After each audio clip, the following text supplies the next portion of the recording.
예, 굉장히 뚱뚱한 고양이들이 제 옆에 나오고 있습니다. 나름대로 귀여운 모습이긴 한데, 그러나 서양에서는 이 살찐 고양이가 탐욕스러운 배부른 기업가를 의미한다고 하는군요. 어제 심상정 정의당 대표가 발의한 이른바 살찐 고양이법, 그러니까 기업 임원의 최고 임금 상한선을 정하자, 이런 법안에 대한 반응이 매우 뜨겁게 나오고 있습니다. 그런데 이에 대한 반론도 물론 만만치 않습니다. 그래서 실제로 가능한 것인지 오늘 팩트체크에서 짚어보도록 하겠습니다. 김필기 기자. 예. 요즘 정부 여당에서 노동개혁 강조하면서 고통을 분담하자 이런 얘기가 많이 나오니까 이에 맞춰서 이 법안을 심상정 대표가 내놓은 모양이군요. 그렇습니다. 심상정 대표가 법안을 발의하면서 본인의 페이스북에 올린 글이 있는데요. 이렇습니다. 도대체 양심이 있어야 할 것 아니냐. 유럽의 살찐 고양이법이라고 있는데 이 살찐 고양이들의 살을 드러내는 게 고통 분담이다라는 글이었습니다. 예. 그러면서 이제 기업 내에서 보수를 가장 많이 받는 사람이라 할지라도 최저임금액의 30배 이상을 받지 못하도록 한다. 그런 내용이었습니다. 예. 심 대표가 유럽에 저런 법이 있다고 했는데 그거 어떤 내용입니까? 예, 실제 살찐 고양이법이 있는 곳은 스위스입니다.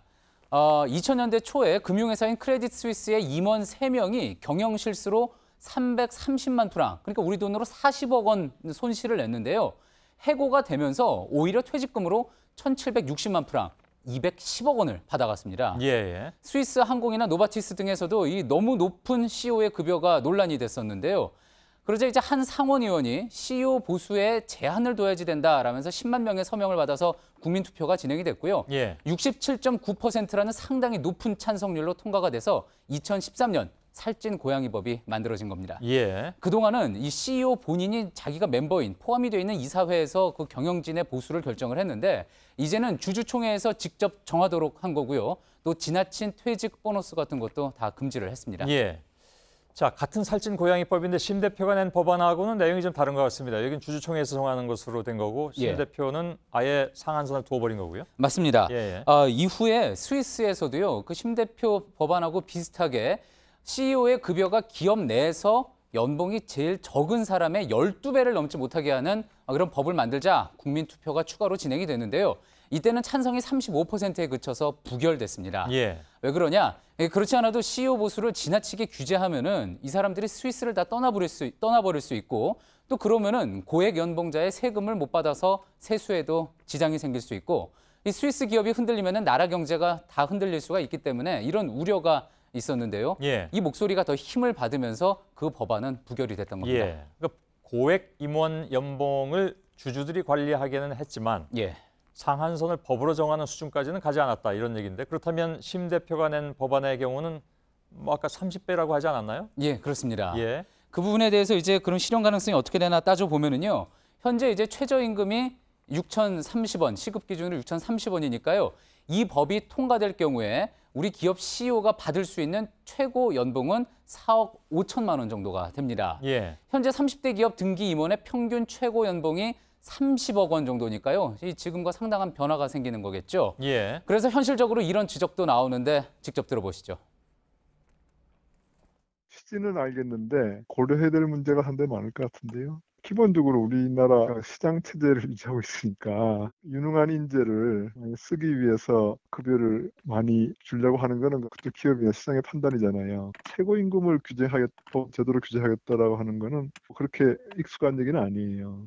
물론 반론도 있겠죠. 그렇습니다. 그러니까 일단 김남영 교수의 얘기는 현실적으로 법 제정까지는 쉽지 않을 거란 이야기였는데 하지만 지금 하위 10% 대 상위 10%의 소득 격차가 우리나라 지금 11배, 그래서 OECD 국가 중에 3번째로 나쁜 수준입니다. 그래서 한국처럼 이렇게 최저임금이 너무 낮아서 소득 격차가 크고 임금 구조가 불균형한 상황에서는 살찐 고양이법을 긍정적으로 검토해 볼 수 있다라는 이필상 교수의 의견도 있었습니다. 얼핏 든 생각이긴 한데 실제로 몇 배다 이렇게 상한선을 두어버리면 최고 경영자가 자기가 봉급을 더 많이 가져가기 위해선 최저임금도 올려야 된다는 그런 얘기가 돼버리는군요. 그렇습니다. 그런 것도 염두에 둔 그런 법안입니다. 그걸 염두에 둔 법안이라는 얘기죠? 알겠습니다. 정말 성과를 낸 사람한테 이제 합당한 보수를 주는 것은 그건 당연한 일이겠지만 그동안에 썩 그렇지 못하면서 많이 챙겨가는 경우가 워낙 많아서 이런 법안이 나오고 또 환영을 받는 거 아니겠습니까? 그렇습니다. 최근 문제가 됐던 이제 한진해운의 최은영 회장 경우에는요. 예. 회사가 1조 넘는 적자를 내는 동안 보수와 퇴직금으로 97억 원을 챙겨서 논란이 됐었고요. 또 그동안 또 감옥에 가 있거나 구속 후 병원에 있던 기업 회장들도 그 사이에 수백억 연봉을 받아서 또 논란이 됐습니다. 예. 이런 가운데 정부 여당에서는 노조 정규직이 고통 분담을 하지 않는다면서 비난의 화살을 돌렸고요.